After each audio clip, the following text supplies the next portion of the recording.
All right, welcome to another edition of the Rundown. We got Super Bowl 60 on the horizon. Going to be talking about the Super Bowl and the storylines, and also going to be diving into some NBA trade stuff. First, obviously, I got to talk about the big game going on Sunday, Super Bowl 60. First off, I just think Seattle is going to get the win. And the reason I think that is because I just think Seattle's D-line is going to be able to give Drake May trouble. In the three playoff games Drake May has played so far, he's taken 15 sacks, which is about 3 per game. Now, he's faced some hellacious defenses, whether it's the Texans, the Chargers, and of course the Broncos. And Seattle is right up there with those defenses. And you can argue that Seattle's defense is actually better than those defenses. Will Campbell, the Patriots rookie left tackle, has had a good season but has struggled a little bit in the playoffs. He's allowed 10 pressures and 4 sacks in his first 2 playoff games. But against Denver, he had a pretty clean game, so I got to give him credit for that. So it'll be interesting to see how he matches up with Seattle's D-line. I certainly think they'll give him a little bit of trouble, and I think Drake may have 3-4 sacks. And there's also been a turnover problem for the Patriots. Drake May had 6 total fumbles against the Chargers and Texans, clean against Denver, which was actually really impressive considering the fact that in Denver it was actually really, really frigid, and he would have been even more liable to turn over the ball. So I give him credit for that. But if he fumbles, the Seahawks offense will make you pay in a way the Chargers and Texans offense just wasn't able to do. I don't know if Drake May is going to have a fumble or not, but I can certainly see him having an interception for sure. There's no doubt about that. And Drake May has also struggled on some deep shots. He's been 4 of 15, on 20 plus yards. That's 26.7%. Hopefully his shoulder is okay. It looks like it's been okay, at least as of yesterday, where like in practice it didn't seem, at least according to reports, that he didn't have a lot of issues. But he has to hit his deep shots in the Super Bowl because Seattle's defense is just not going to give you many bites at the apple, and he's going to need to take advantage of his opportunities to get the Patriots into the end zone. So he's got to be efficient on deep shots, and he just has to hit those, and he just can't afford to have too many misfires on those. On the other side, the Patriots defensively are pretty good. I'm sure Sam Darnold isn't going to be marching up and down the field all game. I'm really interested to see how the Patriots cover Jackson Smith and Jigba. I wonder if they're going to put Christian Gonzalez on him or just what that coverage is going to be like. Obviously, Jackson Smith and Jigba, he just needs to have a big game.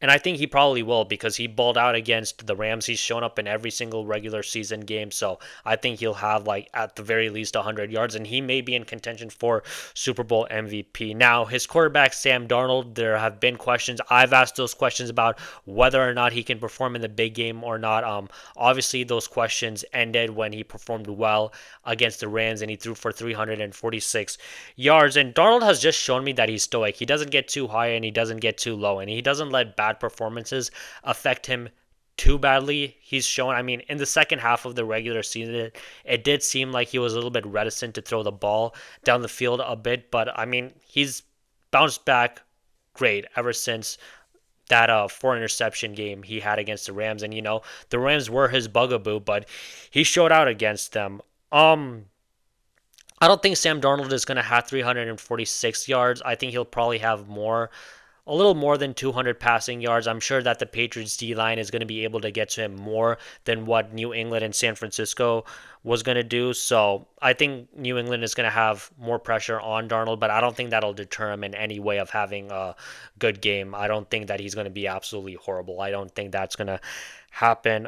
How this game plays out, I just think ultimately first half will be relatively close, but I think once the fourth quarter rolls around, I think that Seattle will start to pull away, and I got the Seahawks winning 23-10. Now I want to talk about storylines. As a Seahawks fan, I just think that they need this win more than the Patriots do, but I just think also objectively and just being impartial, I just think that the Seahawks need this win more than the Patriots do. Clint Kubiak, he's going to be leaving the offensive coordinator. He's taking the head coaching job in Las Vegas, and he's been a hell of an offensive coordinator, which is why the Raiders wanted to hire him. And Seattle is behind the 8 ball when it comes to hiring an offensive coordinator because they're in the Super Bowl and pretty much all the good OCs are taken. So they're probably going to have to go internal, and internal hires usually don't work out all that very much. We saw what happened when Kevin Patullo got promoted once Kellen Moore left and he took the Saints head coaching job, and we all saw what happened when Ben Johnson left Detroit and took the Bears head coaching job, and Johnny Moore and their offense just fell off a cliff. I mean, under Ben Johnson, they were killing it on fourth down, and Dan Campbell was going for it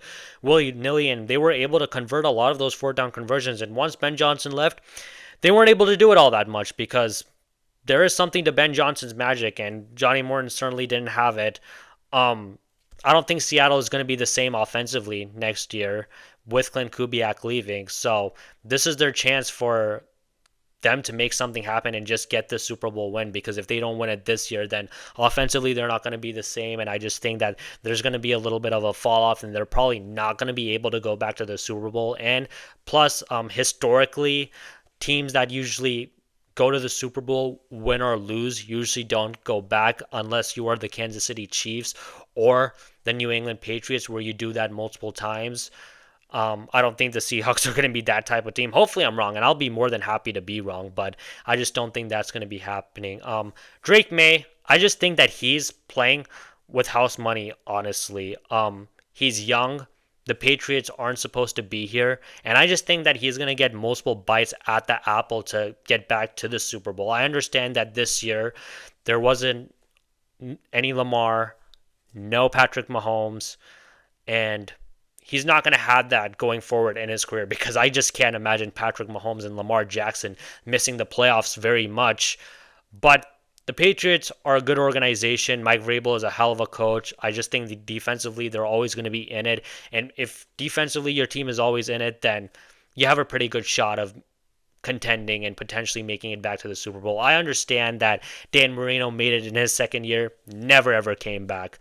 Aaron Rodgers in his third year starting went to a Super Bowl, won it, never ever came back after that. But like I said before, I just think that the Patriots are better, well run than those organizations, and I believe that Drake May will be able to get back to the Super Bowl. And I mean, the Patriots, they've just overachieved. I mean, they don't have a star wide receiver. Their offensive line is okay, and I just think if you put more pieces on the offensive line and you give Drake May a superstar wide receiver, that'll also help and go a long ways for the Patriots to contend for Super Bowls. And another thing that's working in their favor, is Josh McDaniels as the offensive coordinator. He's a great offensive coordinator.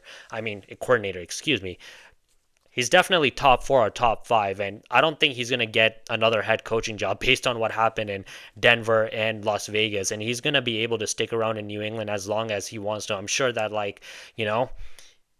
he has like a lifetime contract as long as he continues to do good work, and he has a lot of roots in New England, so I'm sure he's going to want to stick around, and I think that's going to go a long ways for Drake May's development, and he'll just have an offense that he'll be able to master, and he won't be like Jalen Hurts where like every single year you have an offensive coordinator and you just have to learn a new language and kind of a new system and new scheme. So that's also going to help Drake May for sure.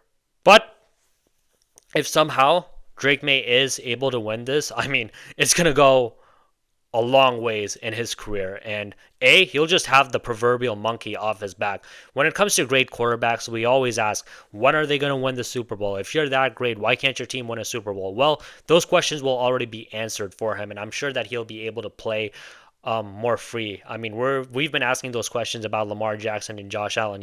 If you're so great, why haven't you won a Super Bowl yet? I mean, your organization isn't so horrible that you can win a Super Bowl like it is for Joe Burrow. So those questions will be answered about Drake May, and I'm sure that he'll have less pressure off his mind. I don't know if that would matter or not, but I think it certainly has an effect for sure. And the fact that Drake May was All-Pro this season, second team All-Pro, second in MVP voting, I don't think that's really ever happened. I can't think of actually Dan Marino. I think Dan Marino won the MVP his second year when they went to the Super Bowl.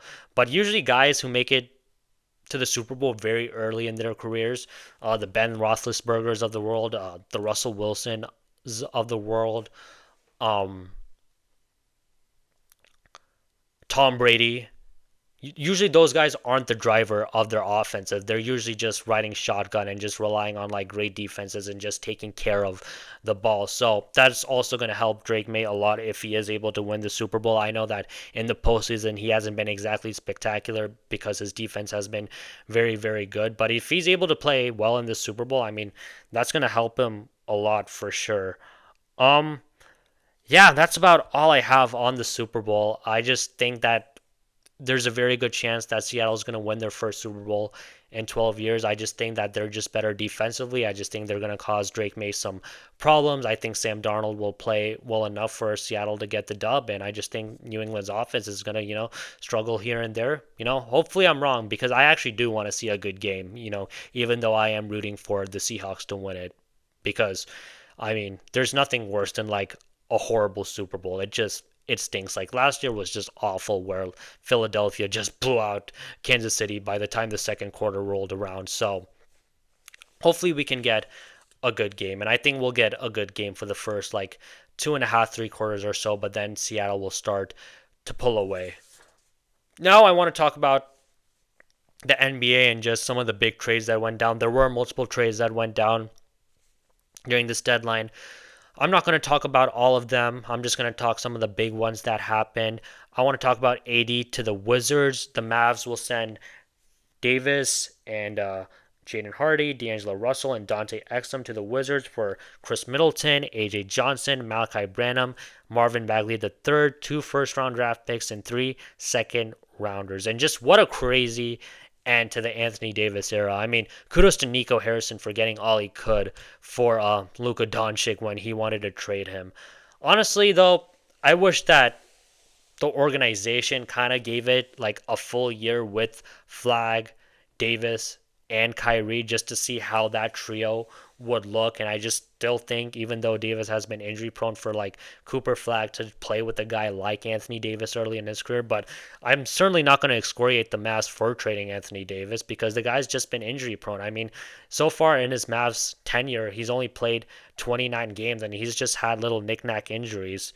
Other than the 2023-24 season where Davis played 76 games, it's mostly just been him playing 40 to 50 games, and it just looks like the man's body is breaking down. And it's really funny how Nico wanted Luke out because he wasn't in the best shape and he missed time when Anthony Davis's body is breaking down and he's always like missing games here and there. And I'm not trying to blame Anthony Davis, but the man's body is just breaking down and he's just injury prone, and it is what it is. Some people's bodies, sometimes they just break down, and not everybody is a LeBron James where, you're 23 years in and you're still balling and you're still able to play a lot of your games. And in year 23, LeBron has had sciatica issues. Washington, I respect that they're trying to win. They're getting high value players, and their mentality is not like, okay, we're just going to stink for years and years to come, and we hope that we can get high-end talent. I mean, I'm glad that they're trying to get high-end talent now, and Trae Young and Anthony Davis are high-end level players, and, they've led their teams very far in the playoffs, at least the second round in Davis's case. And if the AD thing doesn't work out, they can get off of it because in 2026, 2027, Anthony Davis is going to be making $58 million and then a $62 million player option for 2027, 2028.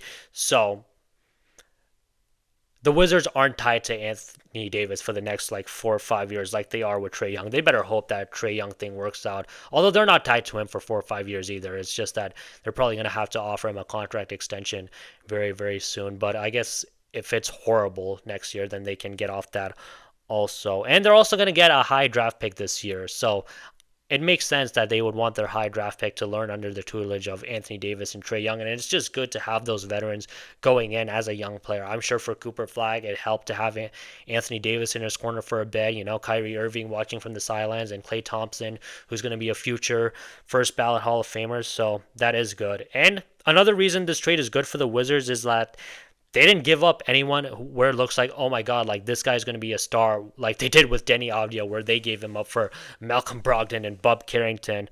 I mean, Chris Middleton has passed his prime. Marvin Bagley, he's a bust. AJ Johnson, he's shooting 32% from the field and 28% from three this year. He's a career 36% field goal percentage guy and 27% from three. And Malachi Branham, he's just been in the league for 4 years, and so far this guy has been a backup. So it's not going to be like an SGA thing or a Danny Audia thing where those guys are going to come back to bite them. So there is that. And then for the Mavericks, I totally understand them wanting to go all in on Cooper Flagg, even though I did say I would have liked if they gave it like a full year with AD, Kyrie, and Flagg, but they just wanted to put the ball in his hands and, just let him rock out and just see what he has as a future franchise player. And, having Anthony Davis in and out probably doesn't help. So, again, like I said, I get why they decided to trade Anthony Davis, and now it's going to be the Cooper Flagg show, as it should be. Now, I want to talk about the James Harden trade. The Clippers, they received Darius Garland and a future second round pick, and the Cavaliers received James Harden. So James Harden said that he did not request a trade, and everyone is assuming he did because he's just had a history of doing that going back to his days in Houston and then Brooklyn. I understand why he wanted to get out of Brooklyn because the whole Kyrie thing and just the Brooklyn thing was weird. Philadelphia, he also wanted out of there. And now it seemed like, oh, does this guy want out again? But he said he didn't request out. So you know what? I'm going to take him at his word and assume that he didn't request out. Cleveland, I understand why they wanted to get off Garland. He's had toe injuries. And I just don't think that a combination of Donovan Mitchell and Darius Garland will get you very far. I'm just not a big fan of small backcourts. I mean, Darius Garland is 6'1", Donovan Mitchell is like around 6'3". I just think defensively that just makes it very, very tough in the playoffs, and I just would prefer just a bigger wing next to Donovan Mitchell. I mean, we saw what happened in Portland with Dame and CJ, where that's just a small backcourt, and they just weren't able to take you very far in the playoffs for the most part. I understand that they were able to make a magical Western Conference Finals run, but without Kevin Durant, I mean, they got smoked by Steph Curry and Klay Thompson. So I just think it makes sense if you are going to have a small guard, you should have like a bigger wing next to that small guard, which is why I do not understand the James Harden trade. He's 36. He's going to be 37 in August, and he's just never been a big time performer in the playoffs. I mean, look at his Game 6 and Game 7 logs. It's just not very good. Last year, Game 7 against the Nuggets, he was 2 of 8, 7 points. Game 6 against Dallas in 2024, 5 of 16, 16 points. Game 7 against Boston in 2023, 3 of 11, 9 points. It's just not good enough. He just doesn't perform when it matters the most. I mean, I just think those games show you that he just doesn't. I don't know what happens to him Game 6 and Game 7 wise, but I don't know. They're just games where he just looks like he's just uninterested in shooting the basketball, and I don't know why. And even last year, he just was not aggressive, it seemed, and he just did not want to take many shots, which was just very, very strange. And I remember that Game 6 in San Antonio in 2017, where he just like shot like less than 10 shots, and there was no Kawhi, there wasn't any Tony Parker, and Houston still got blown out. It was just, he's just had these very strange performances, and there have been players who haven't performed under the bright lights, but with Harden, it's just like a whole other extra level. And I just don't think Cleveland is going to be able to go far with Harden because, like I've said, he just doesn't perform big in Game 6 and Game 7. And I just think that now that their ceiling is tapped out, I mean, I kind of wish that they just held on to Darius Garland even with his toe issues, because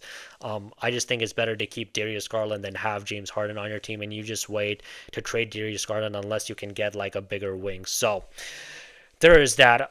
Cleveland, I think they only have a couple years before this thing falls apart. They're going to need to find a secondary scorer next to Mitchell, in the next coming years once Harden kind of starts to taper off and falter off a bit, because if they can't find a secondary scorer, they're going to be absolutely screwed. Unfortunately, Evan Mobley hasn't developed into a guy where like you can run offense through even as like a secondary level creator.